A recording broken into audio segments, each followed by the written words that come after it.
இப்போ 2 கோடீஸ்வரர்களை நீங்க கற்பனை செஞ்சுக்கோங்க. முதல் நபர் தன்னுடைய குழந்தைகளுக்காக ஒரு மிகப்பெரிய சாம்ராஜ்யத்தையே உருவாக்கி வைக்கிறார். பல தலைமுறைகளுக்கு தேவையான சொத்துக்களை சேர்த்து வைக்கிறார். ஆனால் அவரை சுற்றி வாழும் ஒட்டுமொத்த ஊருக்கும் அவரை கண்டாலே பிடிக்காது. அவர் மேல் ஒரு ஆழமான வெறுப்பு இருக்கு. ஆமாம், இது நிறைய நடக்கிறது தான். சரி, இப்போ இரண்டாவது நபர். இவர் தன்னுடைய பிள்ளைகளுக்கு பெரிய அளவில் பேங்க் பேலன்ஸ், அதாவது வங்கி இருப்பை விட்டுச் செல்லவில்லை. ஆனால் அந்த ஊரில் உள்ள பலருடைய கஷ்டங்களில் அவர் ஓடிப்போய் உதவியிருக்கிறார். அவருடைய தாராள குணம் அந்த ஊர் முழுமைக்கும் தெரியும், இல்லையா? கரெக்ட். இப்போ 2000 ஆண்டுகளுக்கு முன் வாழ்ந்த ஒரு தமிழ் தத்துவ ஞானியின்படி இந்த 2 பேரில் ஒருவருடைய மரபணுவும் பரம்பரையும் மட்டுமே வரலாற்றில் நிலைத்து நிற்கும், மற்றொன்று அழிந்து போகும். ஆமாம், மிகச் சரியாக சொன்னீர்கள்.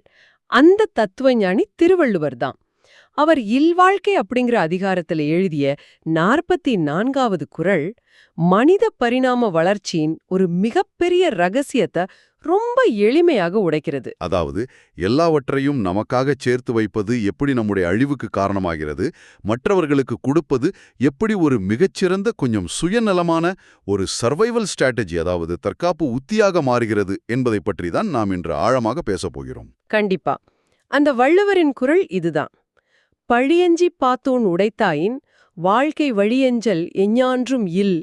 அதாவது தவறான வழியில் பொருள் சேர்க்க பயந்து தன்னிடம் உள்ளதை மற்றவர்களுடன் பகிர்ந்து உண்ணும் பழக்கம் கொண்டவனுடைய பரம்பரை ஒருபோதும் அழிவதில்லை. ஒரு நிமிஷம், இதை கேட்கும்போது ரொம்ப உயர்ந்த தத்துவமா தோன்றுகிறது. ஆனா கொஞ்சம் யதார்த்தமா நடைமுறையில் யோசித்து பார்ப்போம். சொல்லுங்கள். ஒரு மனிதனின் அடிப்படை உள்ளுணர்வு, அதாவது பயாலஜிக்கல் இன்ஸ்டிங்க்ட் என்பது தன்னை தற்காத்துக் கொள்வதும் தன் குழந்தைகளை பாதுகாப்பதும் தானே. இயற்கையின் விதி அதுதான். அப்படி இருக்கும்போது நான் கஷ்டப்பட்டு சம்பாதிக்கும் பணத்தை, உணவை எனக்காகவும் என் குடும்பத்துக்காகவும் சேர்த்து வைப்பது தானே ஒரு பொறுப்பான பெற்றோரின் கடமை. அதை விட்டுவிட்டு நான் சேர்த்து வைத்ததை சமூகத்தோடு பகிர்ந்து கொண்டால் அது என் குழந்தைகளுக்கு பற்றாக்குறையை ஏற்படுத்தாதா? இந்த முரண்பாகுதான் மனித மனதின் மிகப்பெரிய சிக்கல். நீங்க சொல்வது போல பாதுகாப்பின்மை அல்லது பற்றாக்குறை பற்றிய பயம் என்பது மனித மூளையில் ஆழமாக பதிந்திருக்கும் ஒரு விஷயம். ஆமாம், நாளைக்கு என்ன நடக்குமோ என்ற பயம் எல்லாருக்கும் இருக்கே. அது ஆதிகால மனிதன் வேட்டையாடி வாழ்ந்தபோது உருவானது. அவனுக்கு நாளைக்கு உணவு கிடைக்குமா என்ற பயம் இருந்தது. ஆனால் மனிதன் எப்படி பரிணாம வளர்ச்சி அடைந்தான் என்று பார்க்க வேண்டும். அதாவது எவல்யூஷனரி சைக்காலஜி என்று சொல்வார்களே, அதுவா? அதேதான். இப்போ ஒரு மனிதன் ஒரு பெரிய மிருகத்தை வேட்டையாடுகிறான் என்று வைத்துக்கொள்வோம். அந்த இறைச்சி முழுவதையும் அவனோ அவன் குடும்பமோ மட்டும் வைத்துக்கொண்டு சாப்பிட முடியாது. அது சில நாட்களில் அழுகிவிடும். ஓ சரி, அப்போ அவன் என்ன செய்வான்? அதை அவன் தன் சமூகத்தோடு பகிர்கிறான். அப்படி பகிரும்போது அந்த ஒட்டுமொத்த சமூகமுமே அவனுக்கான ஒரு ஃப்ரிட்ஜாக மாறுகிறது, அதாவது பாதுகாக்கும் ஒரு பெட்டியாக மாறுகிறது. அடா, இது ரொம்ப சுவாரஸ்யமான பார்வை. ஆமா, நாளைக்கு அவனால் வேட்டையாட முடியாத ஒரு சூழ்நிலை வரும்போது அல்லது அவனுக்கு வயதாகி விடும்போது அந்த சமூகம் அவனுக்கு உளவளிக்கும். அப்போ பகிர்வது என்பது ஏதோ ஒரு புண்ணியம் தேடும் வேலை கிடையாது. அது ஒரு உயிரியல் ரீதியான இன்சூரன்ஸ் பாலிசி மாதிரி. நான் இன்று மற்றவர்களுக்கு கொடுப்பது நாளை நான் விழும்போது என்னை தாங்கி பிடிக்க ஒரு வலைப்பின்னலை உருவாக்குகிறது. மிகச் சரியாக பிடித்துவிட்டீர்கள். நீங்கள் உங்கள் குடும்பத்திற்காக மட்டும் கோடிக்கணக்கில் சேர்த்து வைத்துவிட்டு சுற்றியுள்ள சமூகம் வறுமையில் இருந்தால் அந்த சமூகத்தின் வறுமையும் கோபமும் ஒரு நாள் உங்கள் குடும்பத்தின் பாதுகாப்பையே அசைத்து பார்க்கும். ஒரு பெரிய கலகம் வந்தாலோ பஞ்சம் வந்தாலோ அந்த கோடீஸ்வரரின் கோட்டையத்தான் மக்கள் முதல்ல உடைப்பாங்க இல்லையா? அதுதான் வரலாறு. இதைத்தான் மார்க்கஸ் அரேலியஸ் என்ற ரோமானிய தத்துவஞானியும் சொன்னார். தேனீக்களின் கூட்டத்திற்கு எது நல்லதல்லவோ அது ஒரு தனித்தேனீக்கும் நல்லதல்ல என்றார். ஒட்டுமொத்த தேன்கூடும் அழியும் போது நான் மட்டும் பத்திரமாக இருப்பேன் என்று ஒரு தேனி நினைப்பது முட்டாள்தனம். அதே போலத்தான் மனிதன் சமூகத்தை புறக்கணித்து தன் பரம்பரையை மட்டும் வாழ வைக்க நினைப்பதும். வள்ளுவர் வழியஞ்சல் என்றான்றும் இல் என்று சொல்வதற்கான அறிவியல் காரணம் இதுதான். சமூகம் நன்றாக இருந்தால்தான் உங்கள் மரபணு பாதுகாப்பாக இருக்கும். இது மூளைக்குள் எப்படி வேலை செய்கிறது என்று யோசித்து பார்க்கிறேன். இது ஒரு மொபைல் போனுக்கு வரும் சாஃப்ட்வேர் அப்டேட் மாதிரி இருக்கிறது. எப்படி சொல்றீங்க? மனித மூளையின் இயல்பான அமைப்பு எனக்கு, என் குடும்பத்துக்கு என்று யோசிப்பது. அந்த சர்வைவல் மோடை அழித்துவிட்டு சமூகத்தோடு இணைந்து வாழும் ஒரு மனநிலைக்கு நம்மை நாமே அப்டேட் செய்து கொள்வதுதான் இந்த பகிர்வு. அருமையான ஒப்பீடு. ஆனால் இந்த குறளில் வள்ளுவர் இன்னொரு வார்த்தையை பயன்படுத்துகிறார். பழியஞ்சி, வெறும் பார்த்தோன், அதாவது பகிர்ந்து உண்ணுதல் என்று சொல்லாமல் ஏன் பழிக்கஞ்சி பகிர்ந்து உண்ண வேண்டும் என்று சொல்கிறார். இது இரண்டும் எப்படி ஒன்றோடொன்று தொடர்புடையது? அதுதான் இந்த குறளின் ஆணிவேர். பழியஞ்சி என்றால் தவறான வழியில் பிறர் பாதிக்கப்படும் வகையில் பொருள் சேர்க்க பயப்படுவது. இதை நாம் நரம்பியல் ரீதியாக, அதாவது நியூரலாஜிக்கல் அடிப்படையில் பார்க்கலாம். ஓ, நரம்பியல் ரீதியாகுவா? இதுக்கும் மூளைக்கும் என்ன தொடர்பு? இப்போ ஒருவன் தவறான வழியில் லஞ்சம் வாங்கியோ அல்லது பிறரை ஏமாற்றியோ பணம் சேர்க்கிறான் என்று வைத்துக்கொள்வோம். அவனுக்கு வெளியில் எந்த ஆபத்தும் இல்லை என்றாலும் அவனுடைய ஆழ் மனதில் ஒரு குற்ற உணர்ச்சியும் எப்போது மாட்டுவோமோ என்ற பயமும் இருக்கும். ஆமா, மனசாட்சி உறுத்தி கொண்டே இருக்கும். அந்த பயம் அவனுடைய மூளையில் கார்டிசால் என்ற மன அழுத்த ஹார்மோனை தொடர்ந்து சுரக்க செய்கிறது. இதைத்தான் குரோனிக் ஸ்ட்ரெஸ் என்று சொல்வார்களா? எப்போதுமே ஒரு விதமான பதட்டத்திலேயே வாழ்வது. அதேதான். அந்த தொடர்ச்சியான மன அழுத்தம் அவனுடைய உடலையே உருக்கிவிடும்.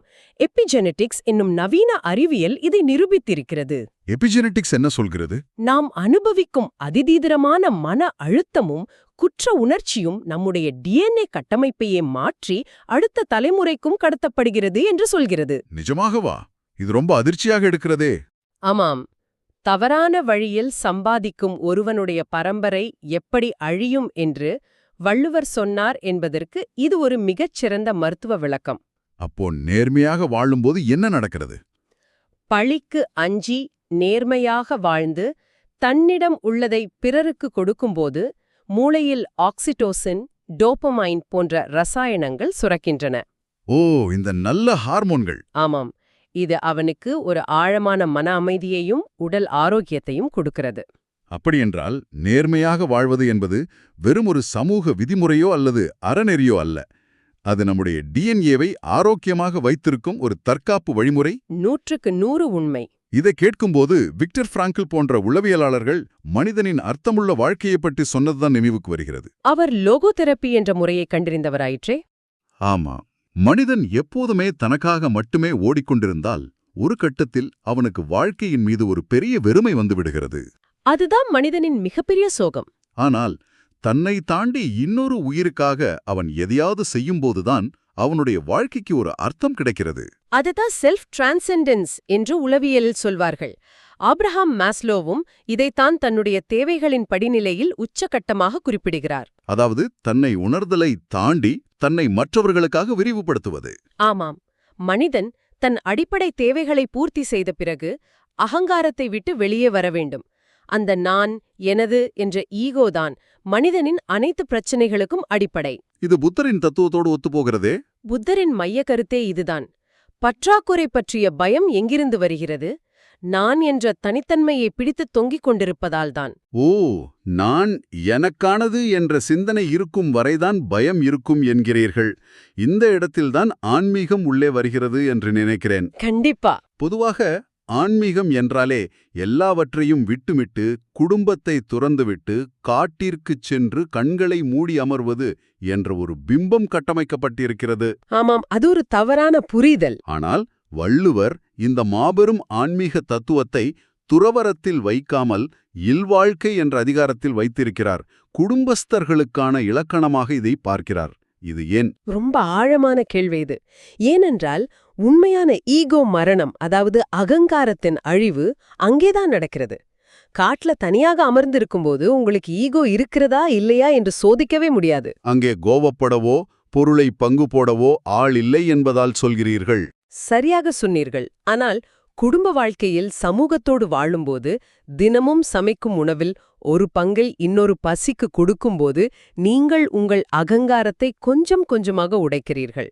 அதாவது ஏன் உழைப்பு, ஏன் பணம், ஏன் சாப்பாடு என்ற அந்த மாயை உடைகிறது. ஆமாம். கொடுப்பவரும் பெறுபவரும் வேறு வேறு அல்ல, இரண்டும் ஒன்றுதான் என்ற ஆழமான உணர்வு உங்களுக்குள் எழுகிறது. இதைத்தான் அத்வைத்த நிலையின் தொடக்கம் என்று சொல்லலாம். இது ரொம்பவும் ஆழமான ஒரு புரிதல். அதாவது நம் வீட்டு டைனிங் டேபிள்ல நடப்பது வெறும் சாப்பாடு பரிமாறும் நிகழ்வு கிடையாது. பின்ன என்ன நடக்கிறது? அது ஒரு சிஸ்டம் ரீபூட் மாதிரி. ஒவ்வொரு முறையும் நான் பகிரும்போது நான் இந்த பிரபஞ்சத்திலிருந்து தனித்து விடப்பட்டவன் அல்ல, நான் இதன் ஒரு அங்கம் என்பதை நம் மூளைக்கு நாமே புரிய வைக்கிறோம். மிக அருமையான ஒரு பார்வை இது. சரி, இதெல்லாம் தத்துவார்த்தமாக பேசுவதற்கு மிக சிறப்பாக இருக்கிறது. ஆனா ஒரு நிதர்சனமான கேள்வியை கேட்கிறேன். தாராளமாக கேளுங்கள்.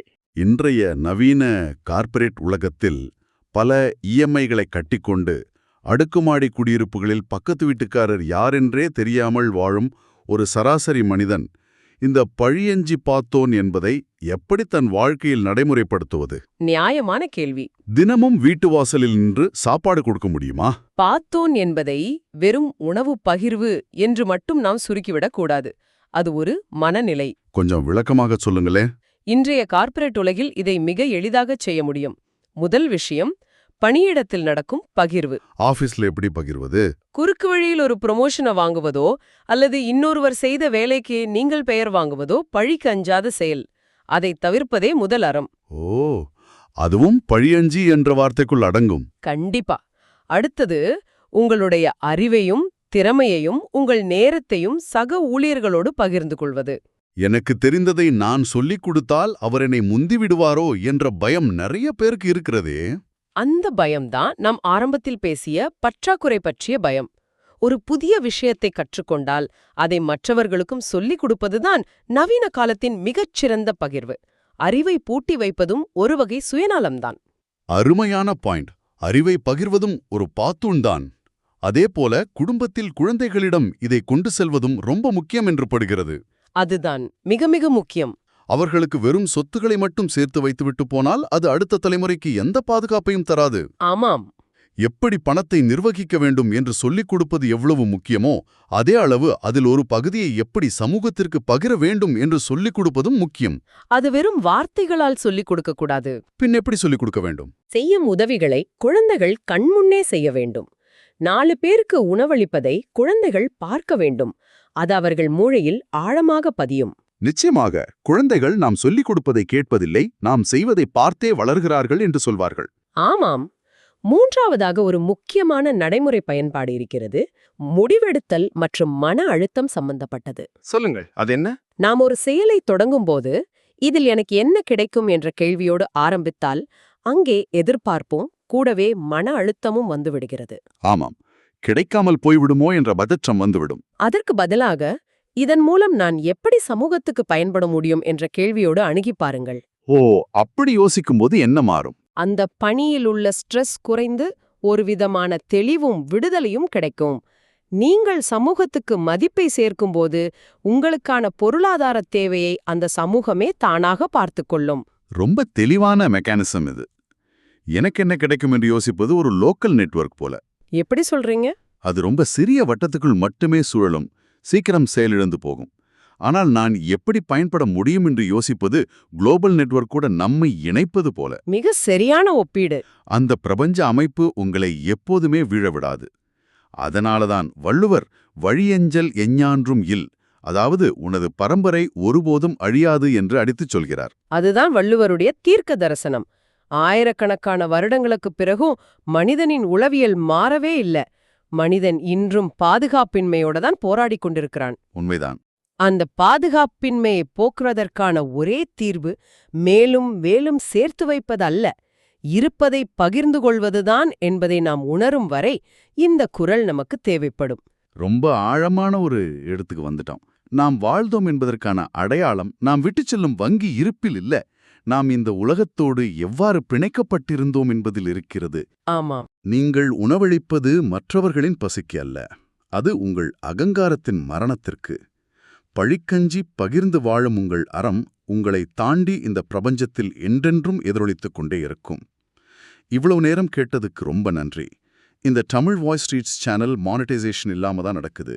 இந்த ஆடியோ புத்தகம் உங்களுக்கு பயன் தருது என்று நினைத்தால் இந்த முயற்சி தொடர்ந்து போக உங்க ஆதரவு மிகவும் உதவும். என்னுடைய இந்த முயற்சிக்கு நன்கொடை அளிக்க விருப்பம் இருந்தால் டிஸ்கிரிப்ஷன்ல கொடுக்கப்பட்டுள்ள UPI ID மூலம் வழங்கலாம். உங்களால் முடிந்த அளவு போதும். சிறிய ஆதரவும் பெரிய உதவிதான்.